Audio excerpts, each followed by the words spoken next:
Did I want to see my scars? And if I had the chance to do it again, would I? Hell yes, in a heartbeat. Okay.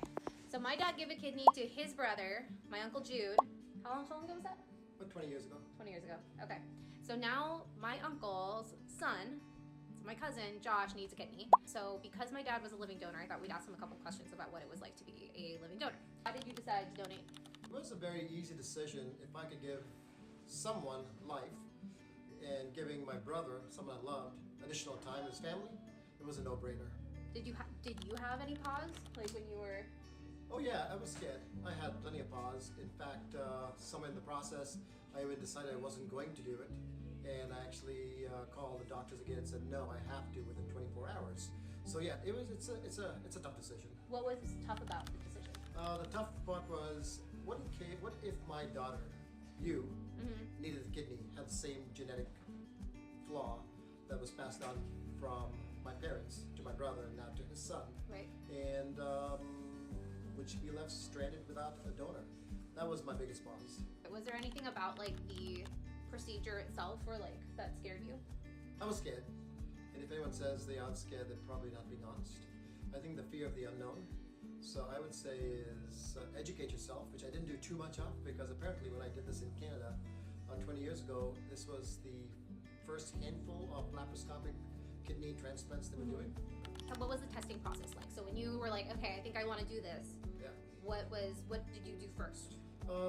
It's as simple as blood testing, urine testing, and that's a big one. They'll see if you have the genetic markers, which make you a suitable donor. Right, so it's beyond blood type, right? Like, Exactly. Because people were asking in my comments, like, oh, Yeah. like, what's his blood type? I'm like, I think it's more than just Yes. blood type. Yes, there's certain markers that you need to be having, but in this day and age, donating a kidney is a lot easier because the anti-rejection drugs that the recipient takes makes almost any donor suitable. You do the procedure. Do you remember how long the procedure itself was? I remember counting down from 100, 99, 98, 97. I was done. So Okay. 3 seconds. Okay. And the next thing you know, I was waking up with a big swollen lip. Okay, Because I have a memory because I was 10 years old and you were asking for Listerine. They had the little sheets. You would go, and I give you, I just like pop them in your mouth. Okay, so what about the recovery after? Do you feel like your life changed at all, or were you pretty much like the same after? I was afraid of sneezing because sneezing with stitches on my belly, the fear of those popping open was very, very. I was very fearful. Tell you about childbirth another time. Exactly. Well, I think there's also something to be said that you're healthier now than you ever have been. Oh, for sure. No, I think healthier mentally and physically.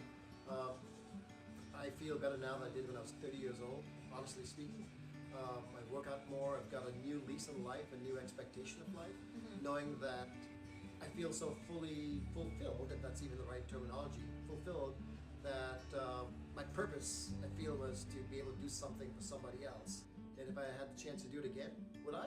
Hell yes, in a heartbeat. But I can't. That was my next question. Oh, there you go.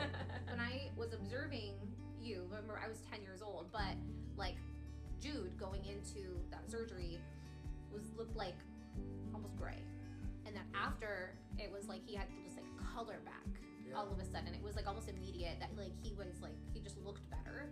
And then I remember you took like a couple more days to just return back to normal. You got back to normal, but it was like your body lost something and he gained something. Yeah. And then A few years later, Michelle, his wife, said Jude started baking and started wanting to drink sodas in the middle of the night and eat chocolate. And these were things that I would do. So apparently, this man would walk in downstairs in his underwear and seeing chocolate at like 2 in the morning, and I was up watching Fairly Odd Parents and here, munch. Apparently, he passed that on through his kidney to Yes, your brother. If you've ever been curious about living donation, drop comments, drop questions. We've got a first-hand experienced guy here. And if you could just share this post or... did I want to see my scars? Yeah, lift No. your shirt.